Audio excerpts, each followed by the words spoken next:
You are listening to Keystone's Stock Talk Podcast, episode 126.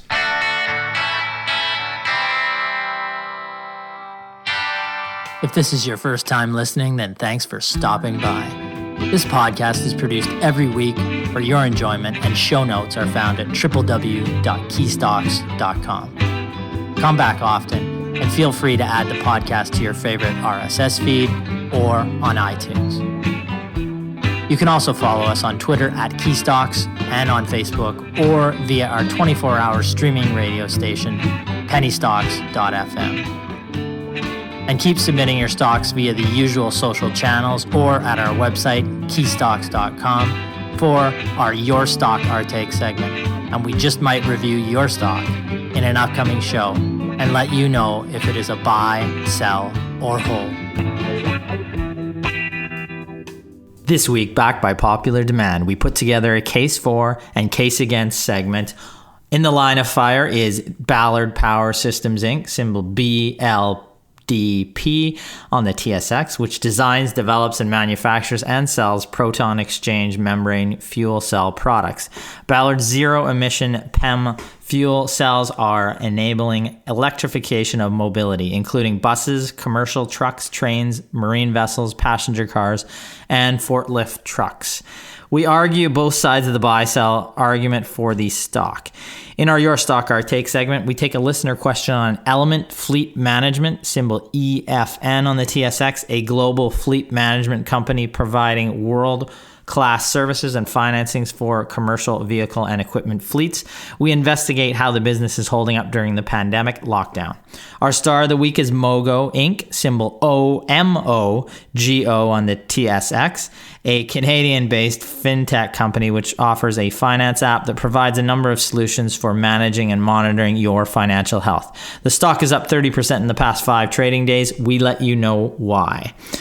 Let's get into the show. I'd like to welcome my co-hosts, Brennan and Aaron. How are you two doing? Good. Good morning. Good. Just having a good chuckle here, Ryan. You were telling us about our esteemed Prime Minister getting pranked by some Russian pranksters. Yes, Russian pranksters got him posing as Greta Thunberg. That came out last night. About 7 minutes. You can go online if you want So they called him pretending to be It's really Greta, surprising how they got he through. Fell for it, essentially. Somehow they got through and they had a conversation, so he thought he was speaking to Greta. Yeah, you would think it would have to go through several layers of security before you would get dialed into the PMO's office, but apparently they got through. Somebody had Greta's voice down. So that's a tight operation they're running. It sounds like it. They got right through and questioned him, had a call with him for about 7 minutes.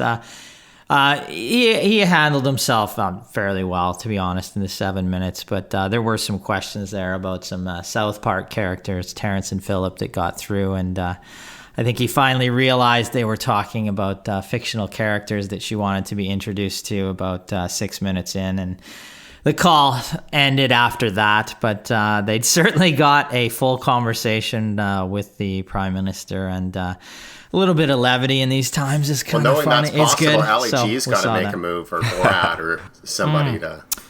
Borat is. I'm sure he's already on the phone getting through. But you can't say no to Greta, right? So that's the truth. She got through pretty easily, really.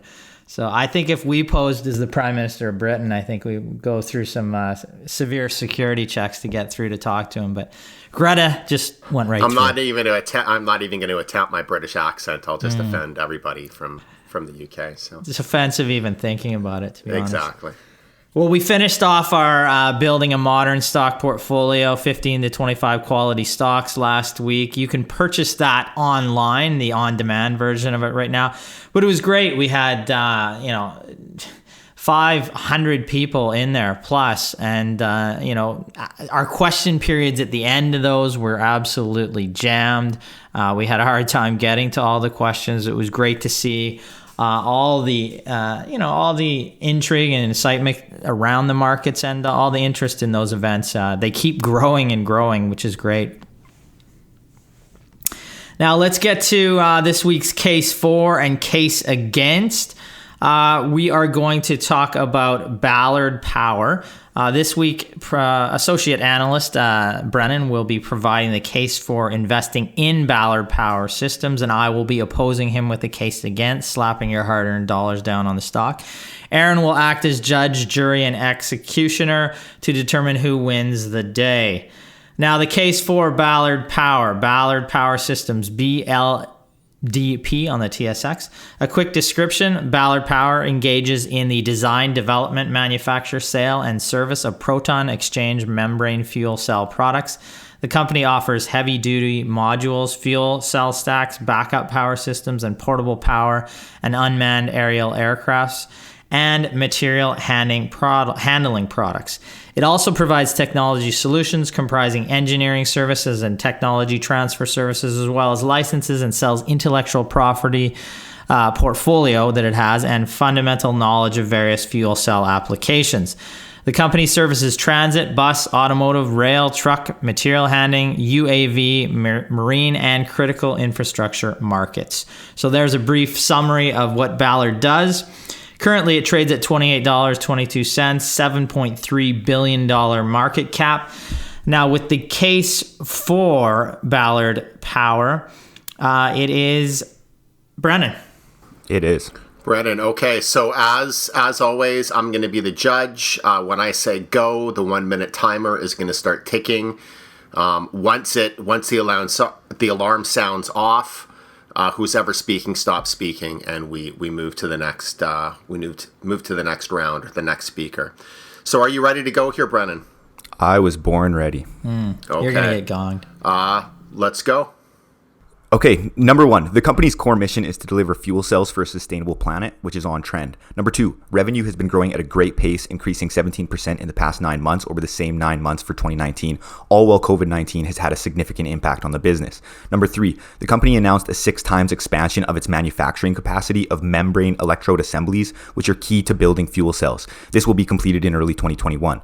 Number four, they have a great balance sheet with no debt and a current ratio of 9 times, so the company is currently very liquid. Number five, China represents a great opportunity as the government is trying to address air quality issues, and Ballard has a key joint venture with Weiche, one of China's largest public companies who develops diesel engines. Number six, Ballard has signed a technology development agreement with Audi to develop its FC Gen PEM fuel cell stacks to help drive Audi cars, which could bring a lot of demand for their fuel cell stacks in the future.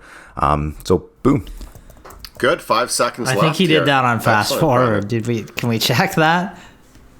I know. I was flying through No it. I had point a lot there. even sounding the alarm. Nice job. One last comment, Brandon? No, we're good? Nope. Okay. That's all I got. Excellent. Okay, good job, Brandon. Ryan, are you ready? I am ready. Okay, go. Number one, poor track record. Founded in 1979, Ballard has always had promising technology, but in its 40 plus years, the company has not produced a cent of cash flow and accumulated a shareholder deficit of $1.26 billion with no end in sight. Number two, no profitability with negative free cash flow of $20.2 million in the latest quarter and 12-month order backlog down 20% sequentially. Estimates for 2021 appear high. Given COVID-related delays and a potential scaling back of the company's agreement with Audi, sales could drop in fiscal 2021. Number three, high valuations. The company has a $7.36 billion market cap with less than $100 million in sales, trades at 40 times those sales with expectations of continued losses. There are simply better options out there to play the renewable energy with less risk and strong track records. High valuation, zero cash flow, a poor track record, and significant competition in the green power market. Despite blue sky potential, Ballard appears overvalued in the near term. Oh, with 1 second left to go. Wow.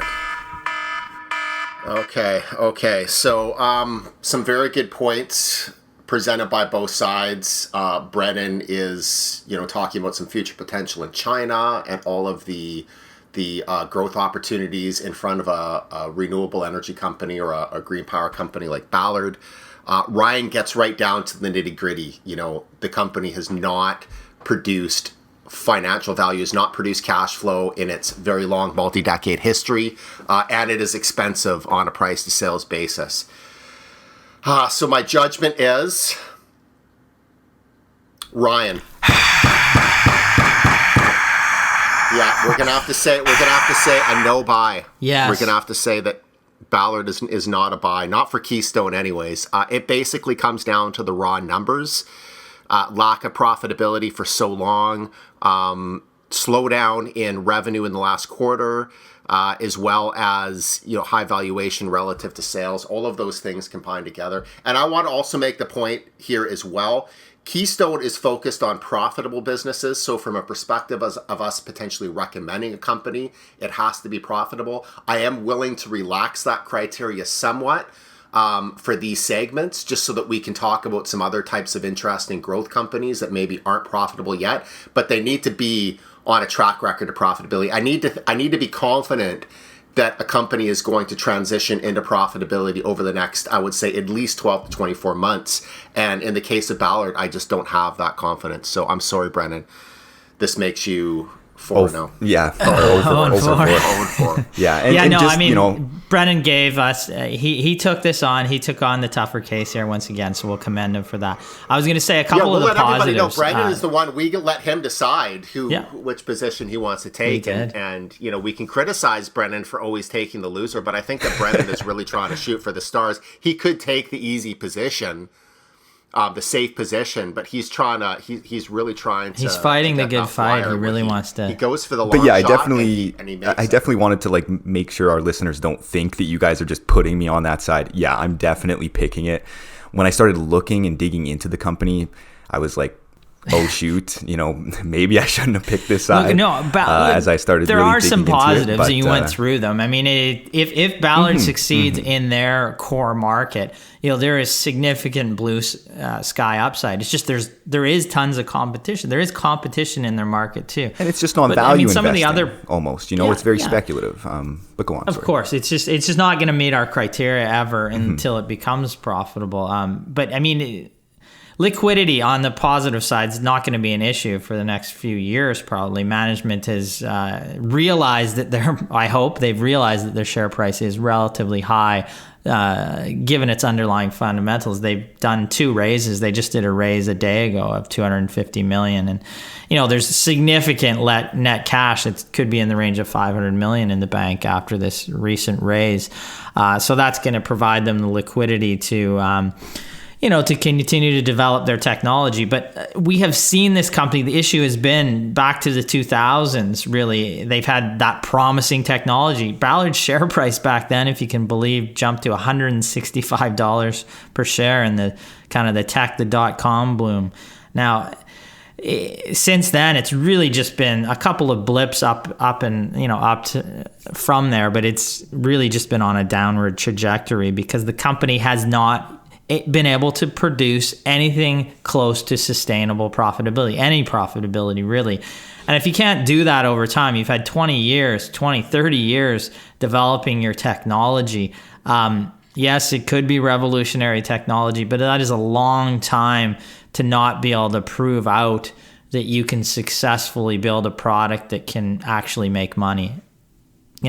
Potentially they come out with it, but at this point you're crossing your fingers, hoping that they do come out with, and everybody goes with their technology within that market segment.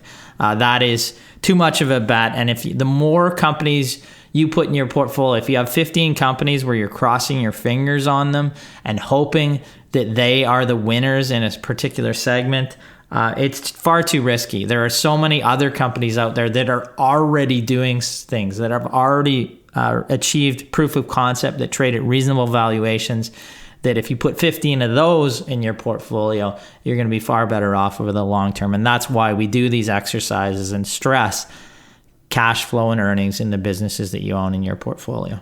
Well said. Okay, so let's, Brennan, any more on Ballard? Nope. Are you good? No, I think that's you're good. Ballard out. I think that's good. Okay. But just next time around, for all the listeners that are cheering me on, I will try to pick the winning side next time. And there's so many, trust me. At least in your mind, yes, it's good to hear that you know, or you think that there's so many cheering you on. Now, for our Your Stock, Our Take segment, it's time we answer a question on your stock in a little segment we like to call Your Stock, Our Take. Buy, sell, or hold. We take a question from Lauren via email. It's on Element Fleet Management. Brennan, that is yours. Yes, so Element Fleet Management, ticker symbol EFN on the TSX, currently trading at a price of around $13, has a market cap of $5.66 billion and a forward dividend yield of approximately 2%. So Element is a leading global fleet management company providing world-class services and financings for commercial vehicle and equipment fleets, including a comprehensive range of fleet services that span the total life cycle from vehicle acquisition and financing to program management and remarketing. So just a few key points here is that Element's collections and credit performance in the quarter saw a return to pre-COVID-19 levels, and in some cases even improved on those levels. So since financing vehicle fleets is a large portion of the business, it's great to see that delinquencies are not trending in the wrong direction right now. The company has also put in place a series of transformational efforts over the past 25 months to increase operational efficiency, which the company stated delivered $35 million of profit improvement in Q3 of 2020. And the company made an additional $24 million of one-time investments this quarter to continue this transformational process into year end. And I think that's going to be the last payment that they make for that transformational process. Now, also looking at their growth targets that they want to achieve here, they provided a target for 2021 to aggressively pursue organic growth by magnifying 4 to 6% annual organic revenue growth into high single-digit to low double-digit annual operating income growth. So if that can be achieved, that's great. And finally, they do pay a yield. So just looking at that here, they recently increased its common dividend 44% from 18 cents to 26 cents annually per share, equating to a payout ratio of approximately 30% of the company's last 12 months adjusted earnings per share, which is healthy. Now, just quickly looking at the financial results for Q3 of 2020, revenue was down slightly to $243 million from approximately $246 million in Q3 of 2019. GAAP net income per share for the quarter was flat at 14 cents compared to the same quarter last year. Funds from operation, or FFO, per share was down slightly to 49 cents from 51 cents per share from the same quarter last year. And 12 trailing month FFO was $991 million, providing the company with an enterprise value to FFO multiple of approximately 17 times, which I believe places the company near fair value, but possibly reasonably priced if the company can achieve their target of high single to low double-digit annual operating income growth in 2021. And now just quickly looking at the balance sheet, they have a net debt position of $10.3 billion, so a lot of debt, and a net debt to FFO multiple of 13 times. So they do look quite levered here.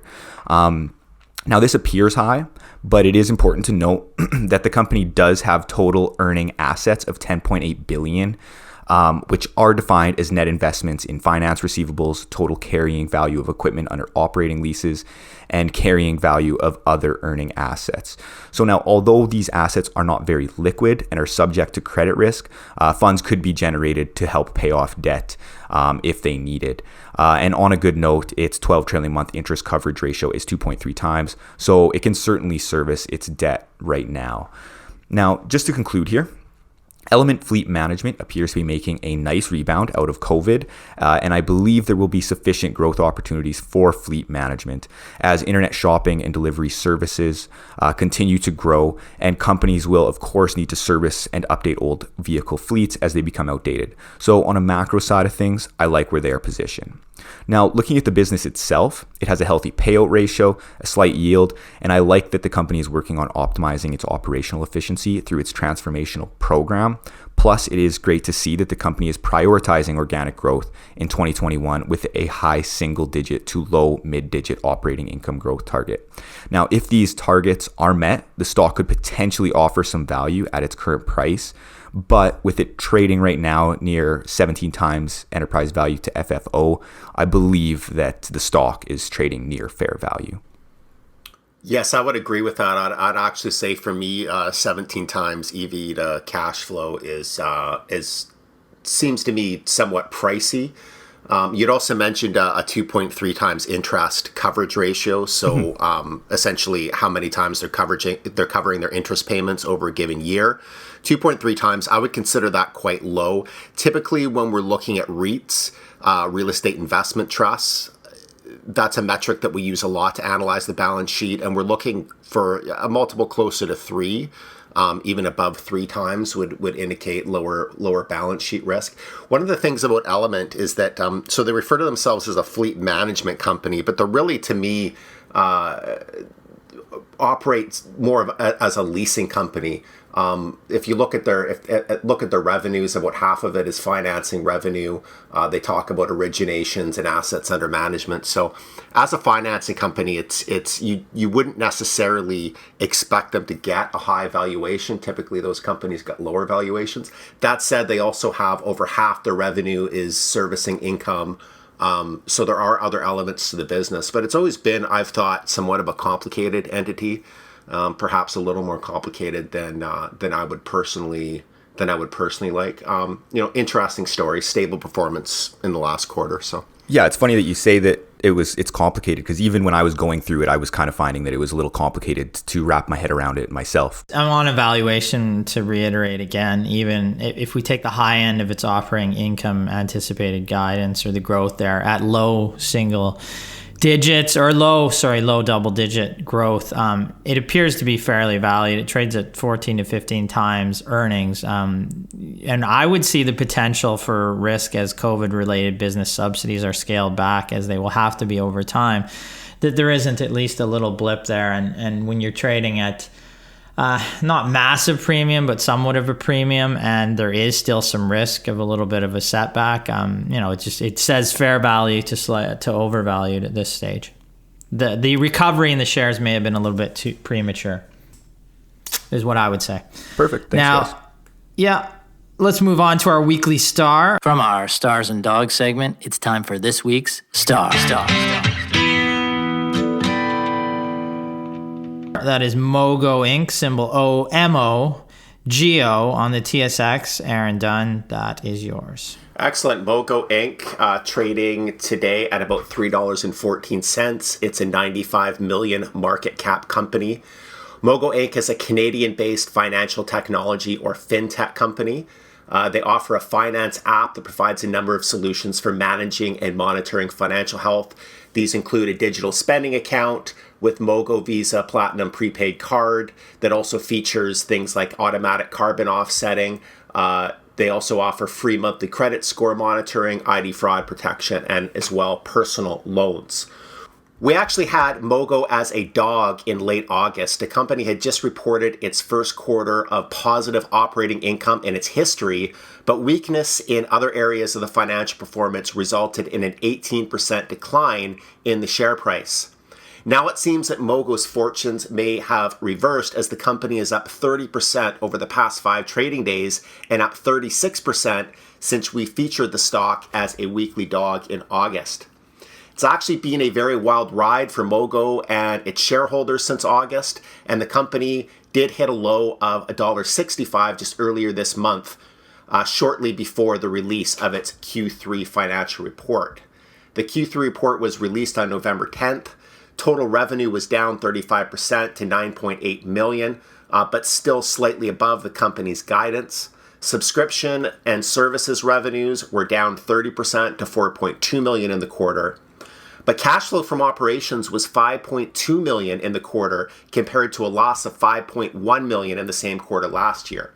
Adjusted earnings were positive at $3.4 million, compared to a loss of $5.2 million. The company also reported that its members increased 16% year over year to 1,074,000 at quarter end. And this was driven partly by the launch of its free ID fraud protection service.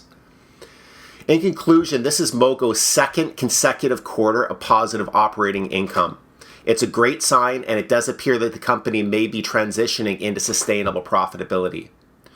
However, we are not particularly comfortable with the revenue decline. I would focus more on the subscription revenue as opposed to the total revenue, but subscription revenue was also down significantly compared to last year. On a valuation basis, price to adjusted earnings, price to cash flow, Mogul is starting to look cheap now that it's entering into profitability. This is assuming that the company can sustain its current level of earnings. One thing that we did discuss about Mogul last time it was featured as a dog is that the company is somewhat comprised of two different businesses. On one side, there's a financial technology or fintech company. This is how the company markets itself to investors. But Mogul is also a consumer finance or lending company, and the majority of its revenue is still coming from interest income. These are really two completely different businesses from our perspective. Successful fintech companies should garner higher valuations than pure finance companies. So going forward, if the company can continue to pivot its business towards a pure fintech application and as well maintain strong financial performance, then we could see an improvement in the valuation multiple. Mogul continues to be on our watch list. We will be watching the subscription revenue, and if the company can start to grow that subscription revenue, then it would really begin to interest us a lot more going forward. Until now, it's going to remain on our watch list. For sure. That's what we're really monitoring closely, is that recurring subscription revenue. And as that increases, Mogul becomes more attractive to us over time. We'll continue to monitor it. Well, that's going to close out our show for this week. I thank Aaron and Brennan, my co-hosts, for co-hosting with me. Keep your questions coming in to our Ask Us Anything segments, as well as our Your Stock, Our Take segment, and our new Case For and Case Against segments, and we'll keep answering those every week. I'd like to encourage you to buy our online on-demand seminar, Build a Modern Stock Portfolio with 15 to 25 quality stocks. It is available now for purchase. There's a number of stocks that we recommend in there and some great content on how to put together that simple DIY portfolio. Again, thanking my co-hosts. Everybody stay safe out there, and I wish you all profitable investing. Thank you. Thank you. Profitable investing. Thanks, everyone.